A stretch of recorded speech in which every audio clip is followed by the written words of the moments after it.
Well, it sounds like dia lagi nyari jawaban buat dirinya sendiri. Ya, mungkin kita semua juga gitu kan. Hanya menjalankan rutinitas, seperti biasa. Rutinitas yang sama.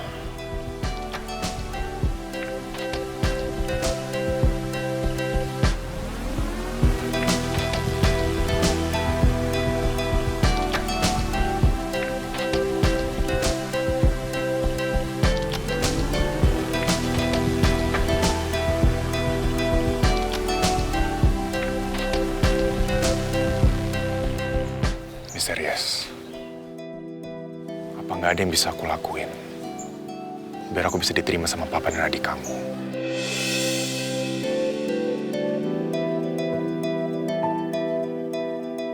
Oh ya Her, tadi pagi si Billy itu dia ke apartemen aku loh ngajakin berangkat kuliah bareng, tapi kan aku sama kamu ya? Billy, ke apart kamu? Iya, ke apart aku. Oh iya, semalam dia juga datang ke apartemen buat ngasih cheesecake loh sebagai tanda makasih ke aku. Duh, manis banget sih anak itu.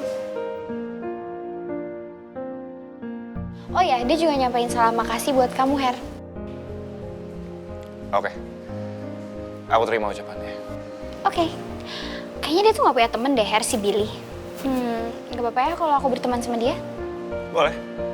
Aku gak akan larang kamu berteman sama siapapun. Selama orang itu gak aneh-aneh sama kamu, atau kamu gak ngerasa risih sama dia. Kalau ada yang bikin kamu ngerasa gak nyaman, kamu ngomong sama aku. Iyalah pasti, kan aku juga tahu batasan. Lagian si Billy tuh dia kayak... aku anggapnya dia kayak Firan, kayak adik aku sendiri aja.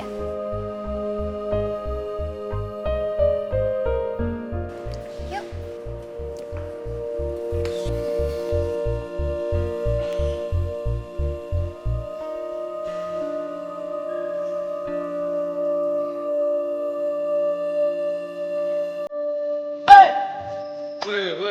Ini siapa sih, Will? Enggak, Harry. Harry. Harry apa Harry nih, ha? Oh, gue tahu. Ini Harry arsitektur atau Harry versi cutting hukum yang kemawe? Enggak lah. Enggak. Ya elah, tegang banget. Apa-apa kali, Will. Santai, chill, normal kok. Well, move on itu baik daripada lu stuck. Lu lihat gak? Gua sekarang berada di mode ngejar era. Mengejar era gue. Daripada lu nge-stuck ya. Jangan lari mulu lu, ngejar-ngejar lo. Hai. Will, Harry. Hai. Tunggu dulu. Lo kemarin tuh pada kemana ya? Lo juga? Pada nggak balik? Balik kok. Tapi ya banget. Ya, gue juga kok pulang dulu ke rumah. Oh, Jack. Sesi 1 udah mau mulai nih. Wih, oke. Yaudah teman-teman, anak film mau kerja dulu ya, mau jalan dulu. Oke? Siap. Oke. Ayo, Ro. Santai dulu ya. Take one ya. Saya mau rolling dulu. Bye. Tuh. Renzo Ibra! Ya, lo ngapain sih nongkrong di tempat gue? Kayak nggak ada tempat lain aja. Kebiasaan deh, nongol seenaknya di sini. Heran gue, kan ada kampus, ntar juga ketemu. Mau ngapain sih pagi-pagi di sini? Chill, Saf. Good morning sunshine dulu dong. No good morning for you. Au, ach. Jadi nama cewek itu siapa? Serius? Belum dapet juga? Ada ya gitu? Cewek yang tidak mengasih namanya ke seorang Renzo Ibra. Terus nama lo? Belum perlu, Kenapa? belum kepake. Nama juga ada kepakainya. Ya kalau ketemu ada urusan, baru kepake. Kalau belum ya sayang dia kalian. Dia nih emang hemat. Oke. Berarti gue harus cari alasan biar ketemu lagi. Silahkan. Kalau ketemu. Dia bilang gitu. Boleh juga jawabannya. Dia bukan cewek tipikal. That's cool. Nah itu yang bikin gue penasaran. Sebenarnya gue bisa aja nanya kiri kanan. Gampang buat gue nanya siapa namanya. Pasti ada yang tahu namanya dia siapa. Tapi gue pengen dengar langsung dari mulutnya dia, biar dia sendiri yang kenalin dirinya ke gue. Oke. Tumben. Biasanya lo gak sesabar ini loh. Makanya, gue juga heran sama diri gue sendiri. Oke. Gue tunggu aja deh kelanjutannya gimana. Kayaknya ngopi enak nih. Gue ya, sekalian sama Gavin. Gavin mau kesini juga? Oh my gosh. Kenapa sih alergi banget kalau kita kesini? Ya karena ini tempat kerja gue. Tapi ini tempat asik, Saf. Kalau buat nongkrong, jujur. Gak bisa ya? Lo berdua gak ngerepotin gue. Ish. Oke, aku minta maaf aku harus bikin kamu milih.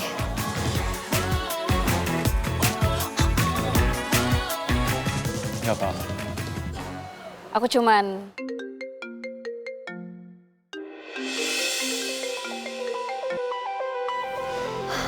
Oke. Sekarang? Oke. Zel, aku antar kamu ke kampus ya. kelas aku masih lama. Jadi mau kemana dulu? Ya tadinya sih aku mau di sini dulu. Zel, aku harus... Ya, aku tahu kerjaan mendadak ya kan. Jadi mendingan aku ke kampus dulu aja sendirian ya kan. Nongkrong sama orang yang nggak terlalu sibuk. Mungkin. Zel. Ya terus aku mau apa lagi? Di sini gitu sendirian, kan nggak mungkin. Mau ngapain juga, Rama? Aku jagain tongkrongan kamu, atau aku beresin tempat ini, gitu? Nanti pulang aku jemput. Nggak usah. Nggak usah. Thank you, next time aja. Daripada ntar di tengah-tengah jalan, kamu tiba-tiba ada urusan mendadak lagi.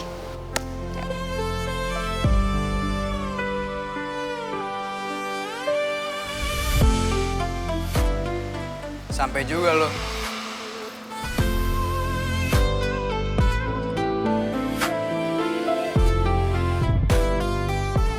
Awas, masih panas. Nah, ini baru alasan gue ke bengkel pagi-pagi. Thanks. Vin, serius deh. Gue masih kepikiran. Lu sama Cantika, di kontrak kalian itu, sebenarnya siapa sih yang paling untung? Nggak ada. Masa nggak ada? Kalau salah satu lebih untung, itu bukan kerjasama. Tetap aja aneh. Oke lah, kalau lu gue masih bisa ngerti. Lu masih butuh dia buat pura-pura jadi pacar lu. Tapi dia untungnya apa? Masalah masing-masing selesai. Gara-gara kejadian di kantin kemarin, nama, reputasi dia jadi bermasalah. Cantika harus jaga itu. Kalau tiba-tiba hubungan kita selesai, orang akan beranggapan semua tuduhannya dia itu benar. Iya, tapi harga yang dibayar juga nggak kecil. Dia harus terus-terusan pura-pura jadi pacar lu. Bukan tanpa ada resiko. Apalagi Nadia di kampus. Kayak yang gue bilang tadi, lebih beresiko kalau nggak dijalanin. Nama dia bakalan rusak. Tapi sumpah, pas kemarin lu bilang, gue jatuh hati sama dia. Dan dia satu-satunya. Gila, lu keren banget, Vin.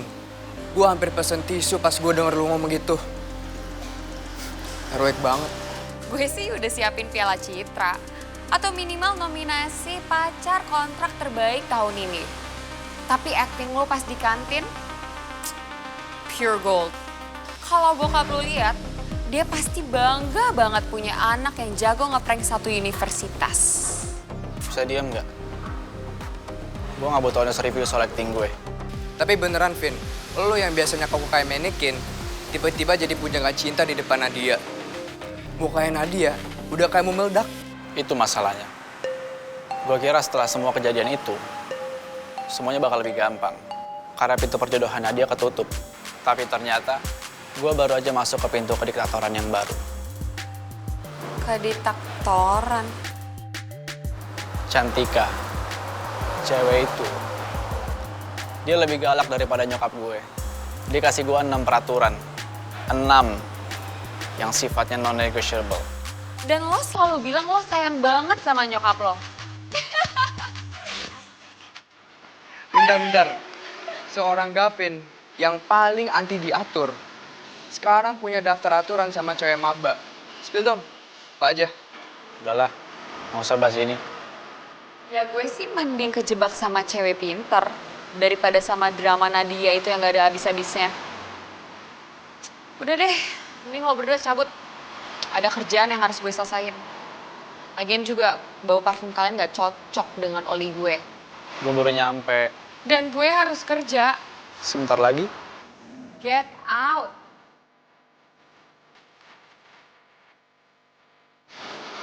Cepetan, beresin mobil gua. Lo ngomong kayak gitu sekali lagi gue buang mobil lo.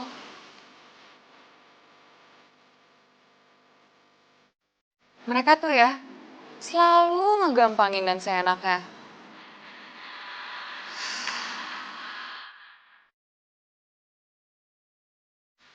Lu semalam dapet ini, Sah? Iya, Kil. Sampai sekarang gue juga gak tahu pengirimnya siapa dan artinya apa.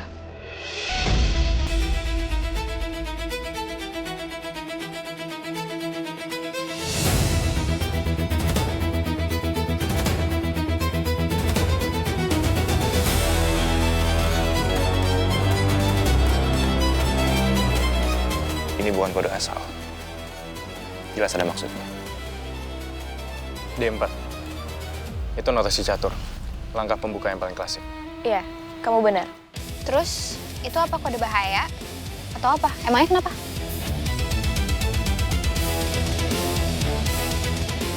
Orang yang buka permainan pakai D4 biasanya bukan tipe yang buru-buru nyerang. Dia bangun posisi dulu, ngatur ruang, dan nyusun strategi untuk permainan panjang. Yang menarik, yang dikirim itu justru bidak ratu.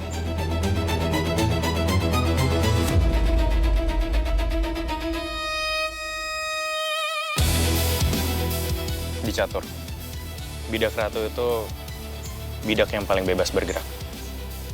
Bisa ke segala arah.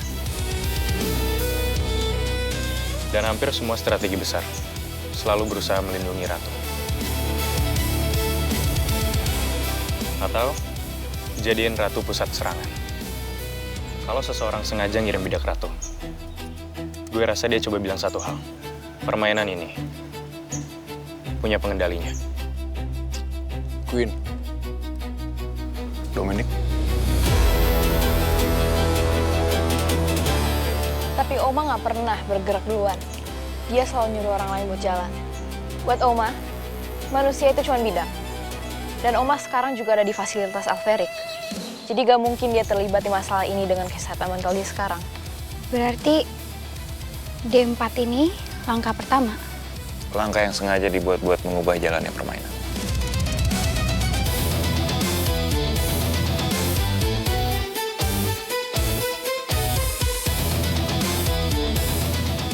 Kalau firasat kita benar, seseorang baru aja ngumumin permainannya baru dimulai.